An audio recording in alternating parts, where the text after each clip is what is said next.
yung undeniable connection po ni Attorney Roque dito sa Lucky South 99. That's the first that I had to establish. And I think pretty much it was already established earlier by Kong Luistro when she mentioned nga po yung kanyang pagiging abogado ng Lucky South 99 at hindi Whirlwind.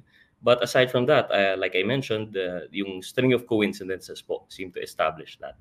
Yung pangalawang fact which came later on with nung sa ng documents and upon further research, yung supposed unexplained wealth. Ngayon po, nabanggit po ninyo, Sir Christian, no, na sinabi po ni Attorney Roque after the questioning, yung kanyang statement about criminal case at kung may pruweba pa, which by the way, I don't think anyone ever mentioned na Lucky South 99 purchased property for him if that was his allegation.